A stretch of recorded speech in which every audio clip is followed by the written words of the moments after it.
Very warm welcome to you. So we have this GAN course on data-driven learning of dynamics for control with applications to robotics and power systems. Okay, even though the title has applications to robotics and power system, it is not confined to that. It can be applied to wide variety of systems. Right. So the lead coordinator for this course is Professor Umesh Vaidya from Clemson University. So he'll be giving the main content of this course.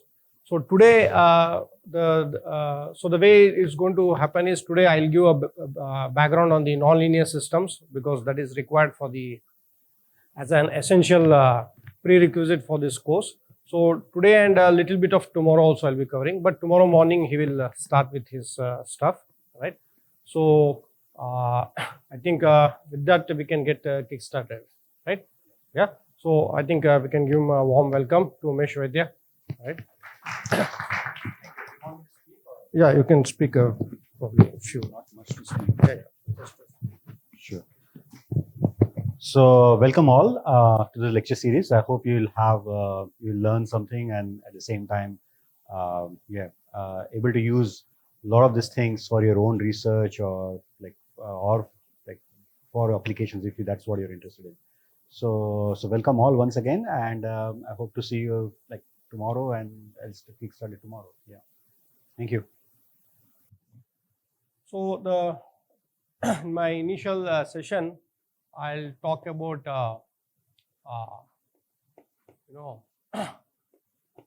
models. Where do they come from? Okay, nonlinear models basically. Okay, because we know all systems in nature are nonlinear, right? So when you mathematically model it, they are inherently nonlinear, right? So we'll take some simple example and we'll derive the model, right? And then we'll put in the familiar framework that you are all already familiar if you have done a linear systems, that is state space representation. Okay, and then after doing this, we'll talk about an important sets which are equilibrium sets. Okay, what are these equilibrium sets? Typically mechanical systems, they are very you can have some physical feel of what is the equilibrium point, but for other systems there may not be much physical meaning to it, but at least we can motivate it from the physics of the systems, right? And then the first tool in analysis, okay, nonlinear analysis, is actually linearization, right? So we'll talk a little bit about linearization, right? How do we go about doing a linearization about some equilibrium points, right? After this, we'll give a more formal definition of what is meant by a dynamical system, right? Wherein I'll bring in the notion of what is meant by flow associated with the dynamical system, what is meant by a vector field associated with the dynamical system, and these are very important notions which Umesh will be heavily using throughout his lectures, right? So let us start with modeling, right? So let me take an example and then illustrate how do you get the nonlinear models, right? So let us take the example of a simple pendulum, most and well studied example in physics and dynamical system. You take any book on dynamical systems, it starts typically with this simple pendulum example, right? So what I have is a massless rod, right? So this is not a string, this is a rod, but you can assume it to be a point mass with some m, right, moving under the influence of gravity, making an angle theta, right? And then if you want, you can think of some torque being applied at this joint, right? So typically we have a revolute joint here. That means the pendulum can freely rotate full 360 degrees, right? So we'll assume the length of the rod to be L, right? So what is our objective now? We want to model this system, right? Well, many of you are familiar with the Newton's laws, right? But let us use what is known as Euler-Lagrange equations.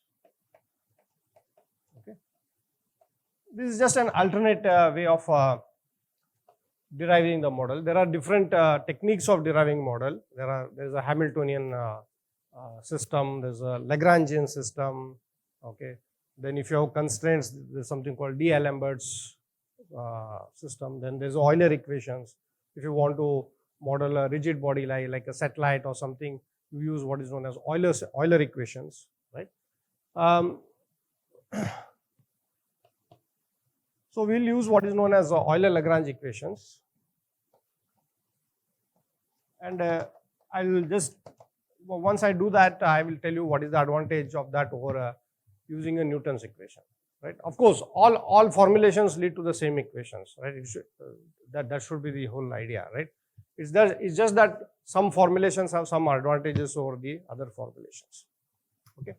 So to begin with, to write down the equations of motion of this, right? So this is a dynamical system, even though I have not formally defined what is meant by a dynamical system, but the mass, oscillates or makes complete rotations. So it has a velocity, it has an angular velocity, it has a angular acceleration, right? So obviously we want to derive a sort of relation between the accelerations and the torque applied to this joint, right? What is the relation between that, right?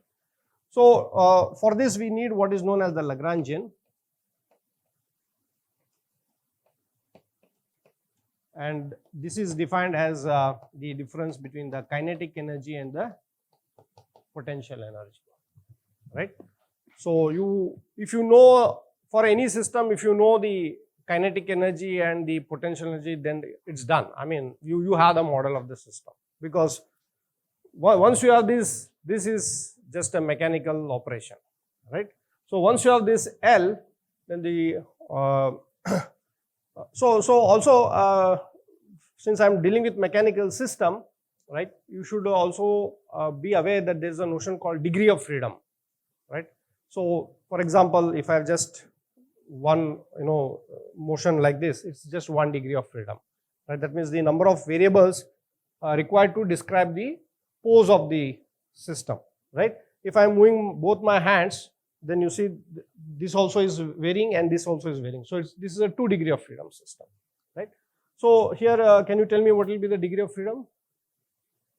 It's just 1 degree of freedom, right? So keep in mind, it's a 1 degree of freedom.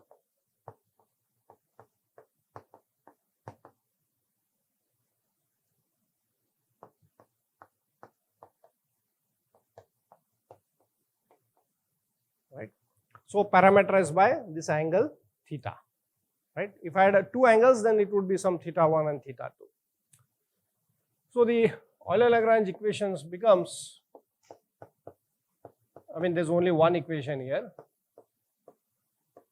d by dt of dou L by dou theta dot, there's a dot here, right, minus dou L by dou theta is equal to all the external forces acting at this joint, right? For now, we'll assume there is no friction. Okay, we'll assume frictionless model, right? Then it will be just tau, right? So now you see that all that we have to do is find the Lagrangian, or all that we need to find is the kinetic energy and the potential energy, right? So what will be the potential energy, right? So mgl, I mean, you take whatever cos theta, right? Or you can take the, so you want to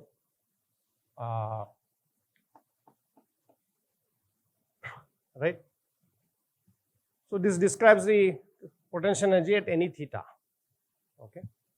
And then you have the kinetic energy, right? Half m, right? Not m here, it is the inertia here, and theta dot square.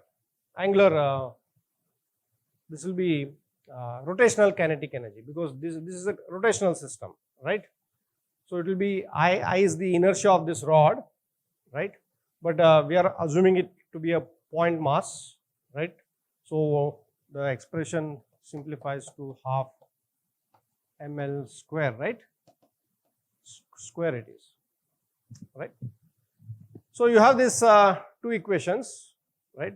Of course, this potential energy, you can always add a constant. It doesn't matter. You can shift your, zero potential to either this point or the vertical point, right? Adding a constant doesn't change because it will get killed in this Euler-Lagrange equations, right? So, yeah. So let us plug in this into it, right? So you have d by dt of, right? So my Lagrangian is just the difference of these two. So you see that Lagrangian is a function of both theta and theta dot. There is a theta here and there is a theta dot, right? So it will be half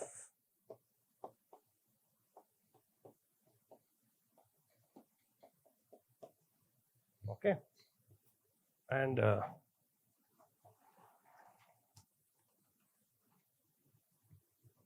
so we have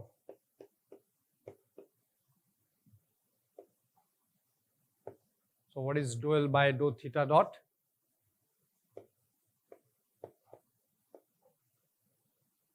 Right? Only this term is there because the other term is just this. Then dou L by dou theta. There is a minus, right? Then there is a minus there, and then there is another minus contributing by the derivative of the cos theta, right? So it will be minus minus and then 1 plus. So it will be mgl equal to tau, right? So this is, if you do the time derivative of theta dot, it is theta double dot, right? I can solve for theta dot, theta double dot, because this is positive quantity, right? So I get mgl by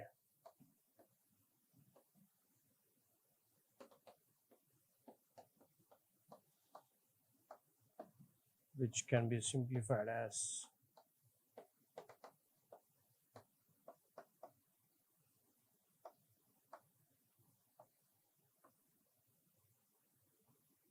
so I wrote for this term u, because u is a control input. In our control language, we always use this symbol u to depict the control force, right? It may be a force, it may be torque. We don't worry about all that. We just know that it is the input to the system, right? So it's a control variable, right? So so what is the nature of this differential equation? It's a second order ordinary differential equation. Okay, in fact, more precisely, second order time invariant, okay, ordinary differential equation, right? So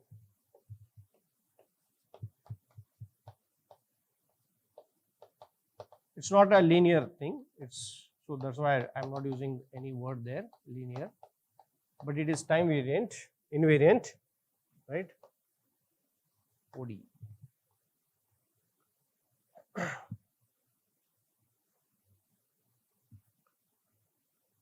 Fine. Any doubts here?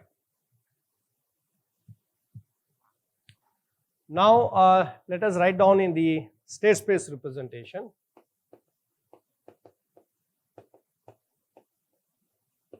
Right.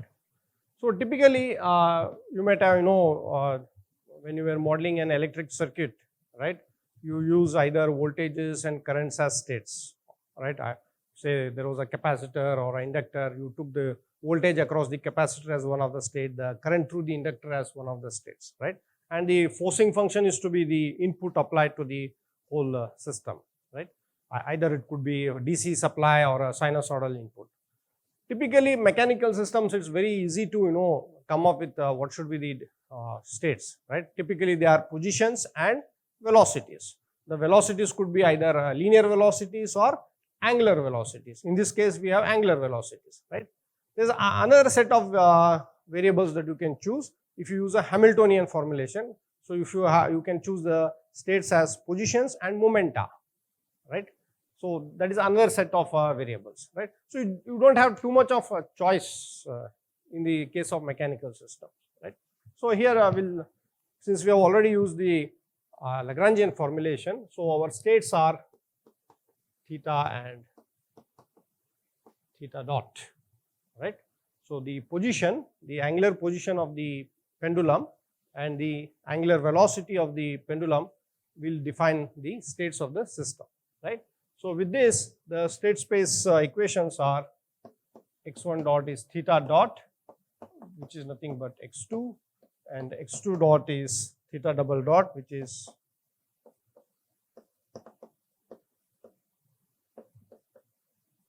okay. So this is the state space representation of a simple pendulum. It captures the complete nonlinear model. Of course, we have also neglected friction, right? So this is a conservative system, right? The energy is conserved here, right? That means if you start the pendulum at some initial condition, it will continue to oscillate. It will not die down because there is no friction in this system, right? So, so most of our models are like this, right? Be it coming from chemical process, reaction process, right? Be it a robotic system, be it an electrical system, be it an electric vehicle, be it satellite dynamics, be it rocket dynamics, right? Be it a biological cancer cell model. They all look like this, right? It's just that you have different states, the states have different interpretations, then you have different nonlinearities, right? And typically in this course we'll assume that things are nice. What do I mean by things are nice? They're all nice smooth functions, right? So if you see that I made a statement that I am neglecting friction, right? The friction terms are not nice in the sense that they don't look like this, okay? They look like some absolute value of velocity, Coulomb friction, viscous friction, right? If some of you are mechanical guys, you know the friction, the Coulomb friction model, it will involve modulus, right? If it is just viscous, then it is just theta dot, some k times theta dot, right? So if I just assume there is a viscous friction, I can add some constant into theta dot. This will be the viscous friction, right? But if I want to model a Coulomb friction, then it won't be like this. It will have some modulus and all, right? So for us, these are not nice. Okay, so let us not worry too much about that, right? So, so most of the models that we are going to deal with are nice in that sense that the right hand side is some nice smooth function of the states. Okay, right? Any doubts so far? Right. So what do we do from here? Well, let us see what are the challenges involved here. The first challenge is that you cannot solve this differential equation. So when I say solve the differential equation, I mean, can you analytically write down the solution of this differential equation, right? Unlike a linear system, right, you could solve it, right? Solve it, I mean, as I said, we could analytically write down the solution of the differential equation given the initial condition, right? So the first challenge that we encounter is that second order system, you cannot, nonlinear system, you cannot, there is no general method to solve the differential equation, right? Only if it is just a first order, yes, you can just integrate it, right? Integration by parts will help you to solve it, but the moment you go to second and higher orders, you cannot solve it. So once you cannot solve it, you have no idea about how the solution behaves as a function of time or whatever it is. You don't know the behavior. So this calls for some tools to analyze this kind of system, right? And that is what we are going to do in the next few lectures, right? So before we do that, we need a notion of equilibrium point.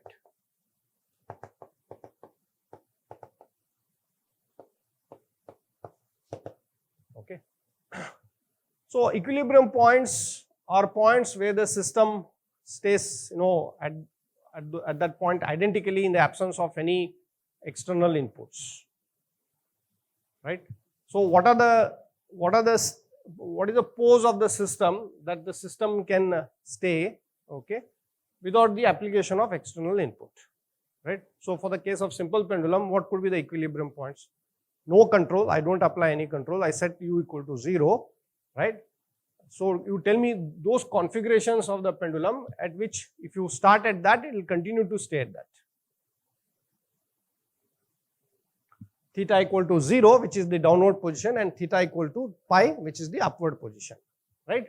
Because theta equal to 0 is little obvious, theta equal to pi is not so very obvious, right? So you may say that, well, if I perturb it little here, it will fall down. Well, we are not worried about perturbing, right? We are saying that there is no external input at all. So don't try to perturb it, right? So if you exactly hold it at the vertical position, it will continue to remain at that position, right? So when I say no external means no wind, no any other kind of non-linearities, no other disturbance. So this is what I mean, right? But is that information hidden here? It should be, right? Because this models that system, right? So that information is already there, and the way you get the equilibrium points is you set the right hand side of this differential equation equal to 0, right? So before that, in our nonlinear language, we have some special names to the right hand side of this differential equation, right? So this differential equation, I can separate it out like this. I can add a 0 here, remove this u here from here, and just put u here. I just did some small tweaks, no change in the dynamics, right? Just rewritten the whole differential equation. What do you see now? Now you see that, okay, this is a vector now, okay? So I can call this x as, here I can define x as x1, x2, okay? And I have the left hand side vector, it is a vector in R2. I have a vector here, I have a vector here, and I have a scalar here, right? The scalar here is the control input, right? So in our language, we call this as the drift vector field, and we use the symbol f of x, and this we will call it as g of x, which is the control vector field, right? So so f of x is called the, in fact f it is, f of x is a vector, so f is called the drift vector field,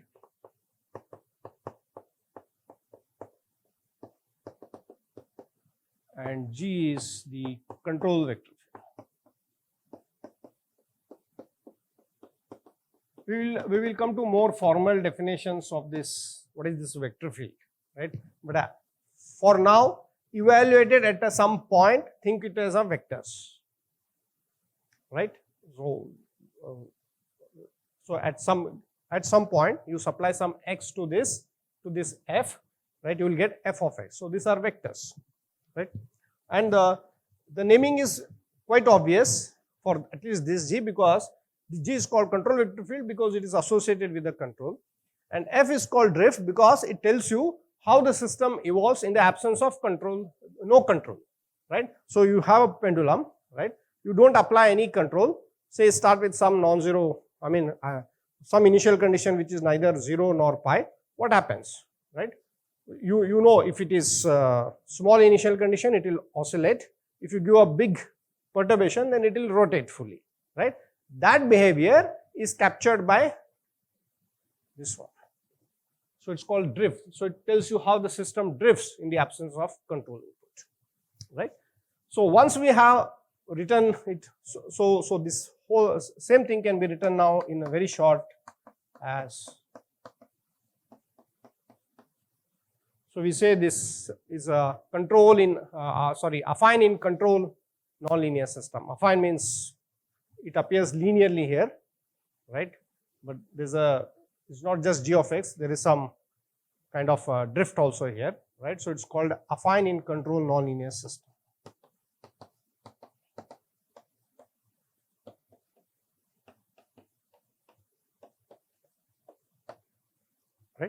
So many models, many models can be all written in that form. Okay. So you may wonder that are there systems where u doesn't appear like this, right? It appears a square of u or some sine or cosine of u, right? Well, they do appear. For example, if you take a launch vehicle, there is a gimbal, right? So there is a thrust and then there is a gimbal angle, right? So if you model it, the dynamics appears as a thrust, okay, a thrust T times some sine of some angle, the gimbal angle, right? So it's not in affine form. You see, because both are control inputs. Thrust is also control input. The gimbal angle is also control input. So this makes it not a affine system, right? But you can make it affine by saying that, okay, let me keep the thrust constant and assume delta is small. So it becomes T, which is constant, into delta, which becomes affine. So for all practical purposes, that model is treated as a affine in control model, right? But as I said, your dynamics could throw up something which is not affine in, not linear in U, okay? But most of the time, we'll restrict to that. So once you have this, it's easy to write down the equilibrium set.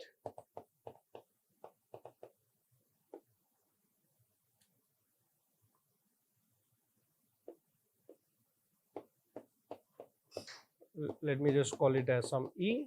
So it is all X.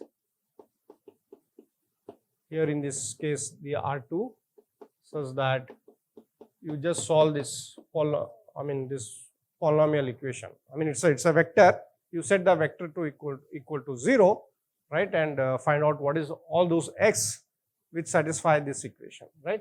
So if you apply it for this system, it implies x2 is equal to 0 and sine of x1 equal to 0, right? Which implies x1 is 0 and pi, because you identify solution of sine over one cycle, right? You may say that, well, pi, 2 pi, 3 pi by 2, 3 pi, 4 pi, all are solutions, but we just identify over one unit circle, right? So that gives us 0 and pi. Because any multiples of this, it coincides with the other equilibrium, right? So my equilibrium points are 0 and 0. What is this? This is 0 position and 0 velocity, and pi and 0. Please be careful to note the order, because these are all ordered pairs, right? You cannot swap the position and velocity. The first one refers to the position, right? And so this is x1, x2 position and then velocity. So you see that nonlinear system, the another challenge is it can throw up multiple equilibrium points, right? So not just one, but multiple. It could also throw up a continuum of equilibrium points, right? For example, think of this as a rigid body, right? And think of this as a plane, right? So how many equilibrium points it has? The whole plane is equilibrium point, because if I don't apply any external force, it will continue to remain at that point, right? So you have systems which have continuum of equilibrium points also, right? Not just isolated, right? So what I mean, so let us give a more formal definition of what is meant by an isolated equilibrium point, right? So that will make it clear, okay? So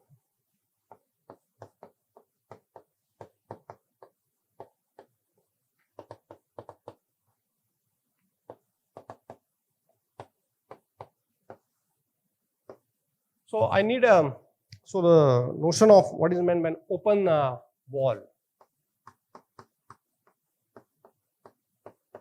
Okay, so I'll denote it by BXR.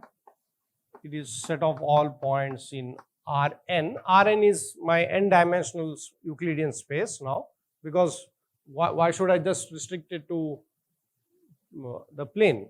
Right? I could have a third order system, fourth order system, and so on, right? So in general, some finite dimension, but I'll just, to make it more general, I'll use Rn, right?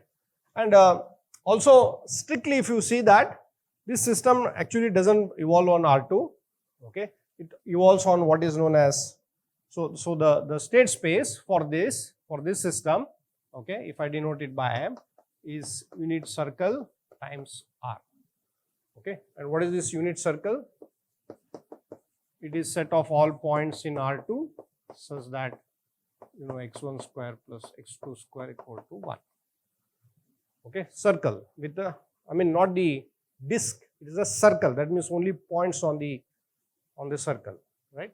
So because the angles takes values in the circle, not on the real line, because on the real line, right, 0 and 2 pi are different points, right, but they are not for the pendulum case, right, they are the same points. So the right space, this theta lies is called the unit circle, right, and the right space for the velocities is R, because velocities can take any real values, right.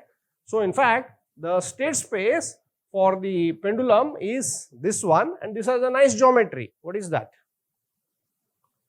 It's a Cartesian product of a circle and a R. What do you get? Cylinder. So you see, so there's a nice geometry to it.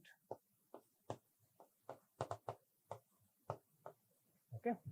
But again, we don't want to go too much into that, right? For all practical purposes, I will simply use Rn, right? So what is this? This unit ball, I mean the open ball, such that, you know,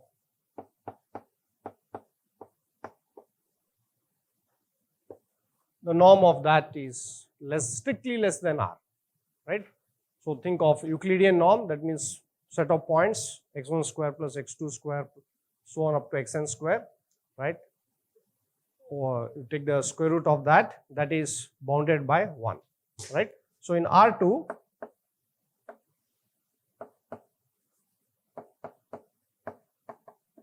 so unit ball is just a circle, right, with some center and some radius. So all these points are points belonging to this open ball, right? We call this as open ball because this is a strict inequality, right?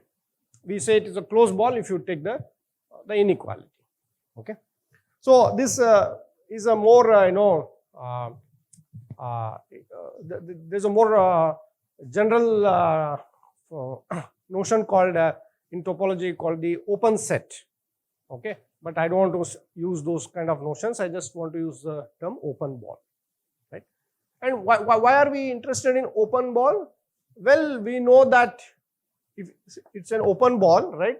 So if you have some property, okay, which you want to assign to some element of this open ball, you are little safe in the sense that, you know, all your points are inside this, okay, not on the boundary. Whereas if you take a closed set, then that point also belongs to the outside the set. It also belongs to inside of the set. So, you know, things becomes tricky. So that's how, you know, when we do the analysis, we often use this notion of open ball because we are safe in the sense, right? Because if you take a point on the boundary, that is not part of the set. Okay, fine. So once we have this notion of open ball, then we can define what is meant by isolated equilibrium point.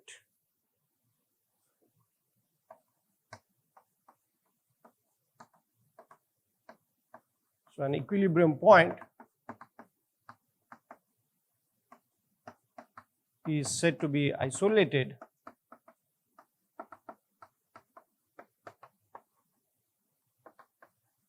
if there exists a neighborhood around that point. Okay, maybe I will use some xe. Okay, x is said to be isolated if there exists a neighborhood around xe that contains no other equilibrium point.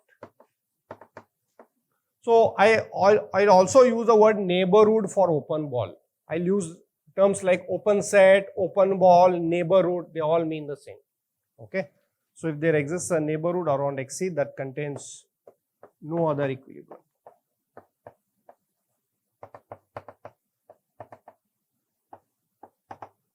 right? That means I have a point, right? And I can find some neighborhood, so this is a center, some radius, it can be arbitrarily small, okay, such that this neighborhood, this ball does not contain some other equilibrium point. Then it is said to be isolated. Right? So isolated in the sense that you can find a small, however small radius, a ball around that does not contain any other equilibrium point, right?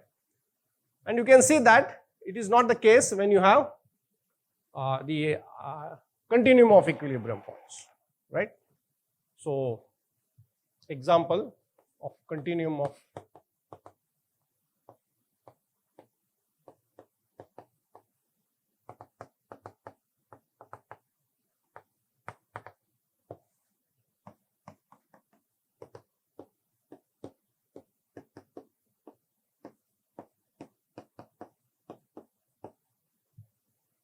of course, I have taken unforced system, no control is there. If you are not happy with this, you can add a control here also, because it's not going to change, because how do you calculate equilibrium points? You said u equal to 0, right?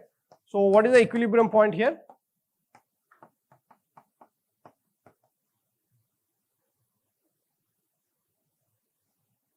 It is,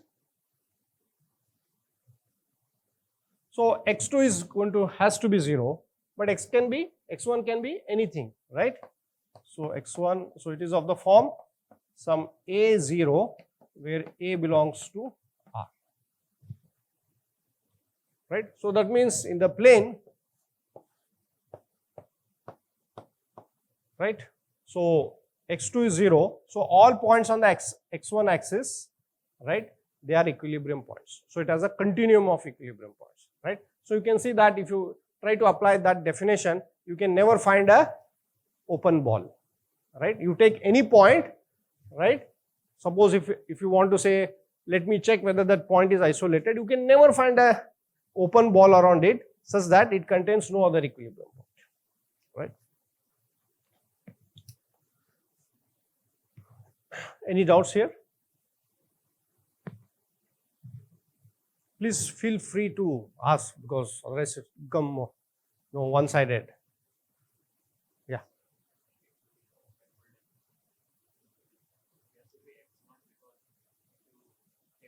Okay, I have used a norm there, but okay, I should use.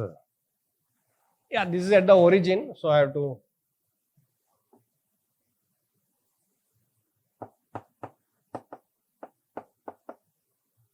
Correct? Yeah. So, I mean, in that case, I had taken x0 to be the origin, right? And then I collected all the points, but you can define it at any other point. So now the center has been changed. Yeah, thank you. Yeah, any other questions so far? So you see what we have done, we have used some physics to model simple mechanical system, which is here in our case the pendulum system. We have written it in the state space representation, right? And then we found out what are the equilibrium points, right? And we know also, we gave a definition of what is meant by isolated equilibrium point. If it is not isolated, then it's a continuum of equilibrium, right? Now what do we do? Okay, so now comes the first tool in nonlinear analysis, which is we want to do linearization, right? So let us do that.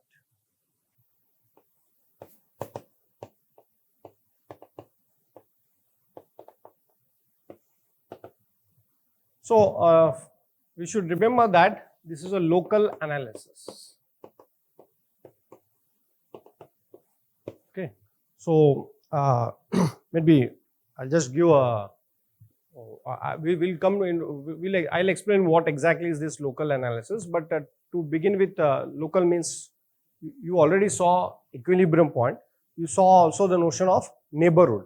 So local analysis means that this analysis will tell you in what happens to the system or how the system behaves in the vicinity of a small neighborhood around that equilibrium point, right? It doesn't capture the global picture, right? It just tells, okay, around that point, what is happening? What is the behavior of the system, right? For example, in the case of pendulum system, if you do the linearization, and we always do the linearization either at the equilibrium point or at the operating point. Okay. So when you do that, the analysis is holds only in the small neighborhood of that equilibrium point. How small? Well, that is, we are not much interested in that, but it's small. Okay. Or to make it, what you should not do is, if you do linearization about the downward equilibrium point, you cannot use that to analyze the behavior of the upward equilibrium point. That is what I mean to say. Right? So let us do that. So our starting equation is this: x dot is equal to f of x g of x u, where x can be any vector in Rn. For simplicity, we'll take u to be single input system. Right? There's no way why this is cannot be extended to multiple input system. You just add some more control inputs and it becomes a MIMO system, right? But it's okay to restrict to the single input system, right? So let xe be the equilibrium point of interest.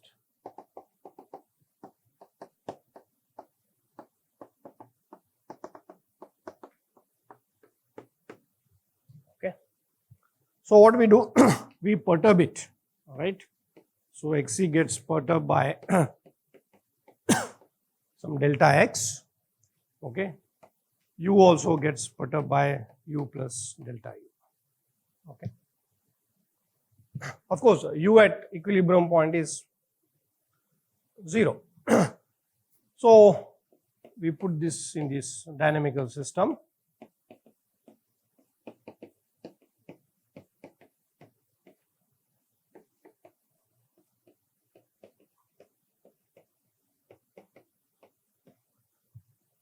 So before I go back to that, let me also make some remarks on this system. So I said we are going to assume things are nice in the right hand side, right? So we can assume that f and g are C1, that is continuously differentiable. The components of f and g are continuously differentiable, right? That means you can differentiate, you can take the Taylor expansion of that and so, right? Well, this is little more than what is required, right? Now, why do we require this? Well, not just to differentiate f and g, but it's required more for the notion called well-posedness of differential equation. What is this well-posedness of differential equation? Well, you are given a differential equation. You want to know whether a solution exists given an initial condition. Does it have a solution, right? If the solution exists, is it unique, right? If the solution is unique, does it depend continuously on the initial condition, right? And then is the solution also defined for all time t, right? So these are the questions that you ask before you solve a differential equation, right? Because you don't know anything about that, right? So how do you solve? I mean, you cannot solve it because you are asking the question first, right? So you obviously cannot solve it before you answer those questions. So how do you do that? Well, the nice thing is, so there's a result, right, which says that if this f and g, right, for simplicity, assume this is not there. It's just x dot is equal to f of x. So if this f is Lipschitz continuous, right, then you are guaranteed the existence of solution and its uniqueness, maybe not in the whole interval of time, but at least in some small time interval, solution exists and is unique, right? So these are called regularity conditions. This is much stronger condition, okay? But what is bare minimum required? It is Lipschitz continuity, and they are sufficient condition. That means if the right hand side satisfies that, yes, you are guaranteed solution exists and is unique, right? But you could have systems which don't satisfy that, but still they may have uniqueness and the existence and uniqueness, right? So throughout the course, we'll all assume that things are nice in the sense at least solution exists, is unique, and it's defined for all time t, right? And this is good enough to guarantee all that, because C1 is there, so even you will have a global existence. So now because of this I can take a Taylor expansion, right? So I can expand these terms, okay, about x, right?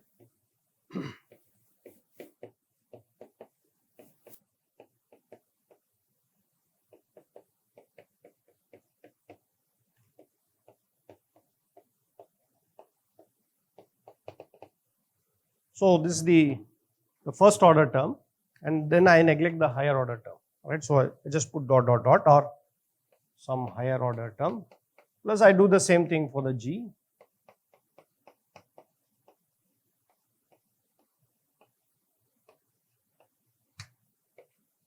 There is higher order terms, and then you have U plus delta E.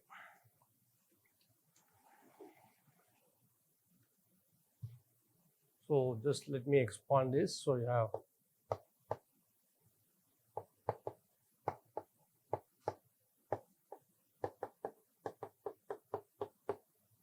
so I have here G and U. I'll collect that, and then I have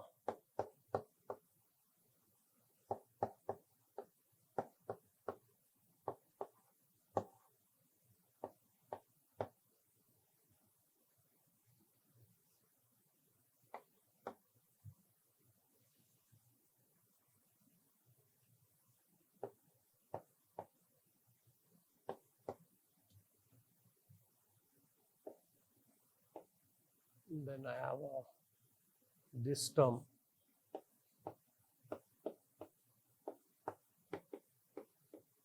which we can neglect it, and then what do I have? I don't think I have any other term now. I still have, okay, yeah, so 1, 2, 6 terms, 2, 3, 4, 5, 6, yeah, right, and plus some higher order terms. Now these are all small, delta x, delta u, so this also I can simply neglect it, right? So, and this goes away with this one, because x dot is equal to f of x plus g of x, right? So what I am left is d by dt of delta x is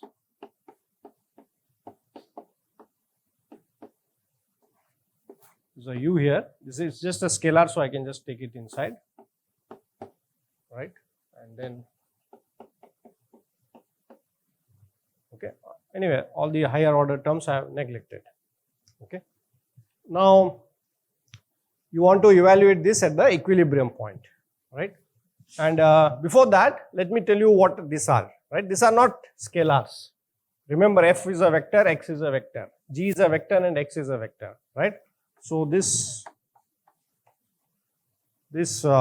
quantity, this is known as the Jacobian of f with respect to x, and similarly this one is the Jacobian of g with respect to x, right?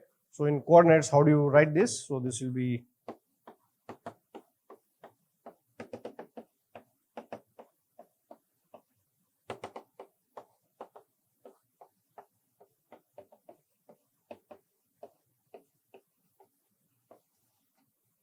right, where f1, f2, f3 are the components of f, and g1, g2, gn are the components of g, right? So, so we are going to write this, evaluate it at the equilibrium point. So remember now, as of now, they are all nonlinear, still nonlinear functions of x, right? Because f is having nonlinearities. When you differentiate, the nonlinearities are going to be there, right? So what happens is, now you want to do linearization about an equilibrium point, right? So evaluating at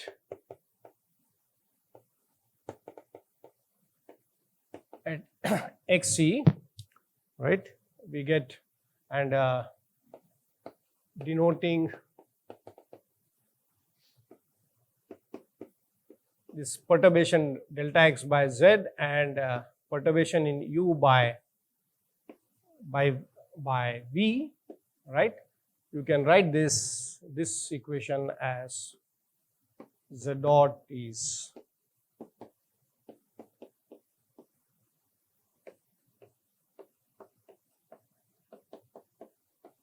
remember equilibrium point, this term will go to 0.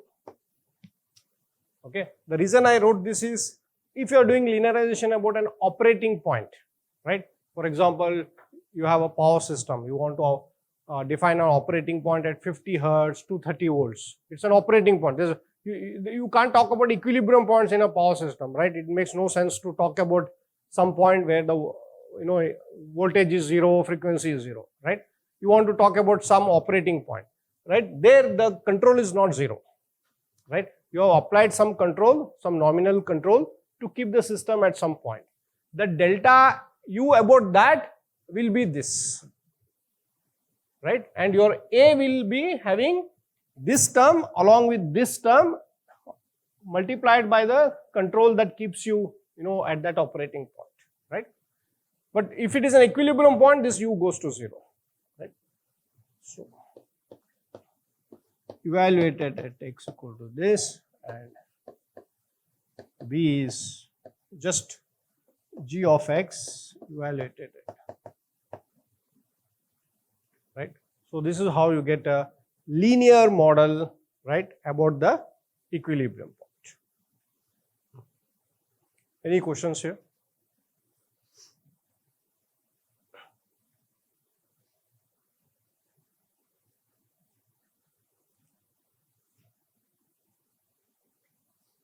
So this is the first step. I mean the easy step in doing the analysis of a nonlinear system, right? You do the linearization about the operating point, right? But then having done the linearization, what do we do with this, right? In control, this is known as the system matrix because it's a matrix now. It's an n by n matrix, right? This is n by n matrix, and this is a control. If it is a single input, it is just a control vector. It's a MIMO system, it's a control matrix, right? So what do these give? What information they have? That we'll see after the break.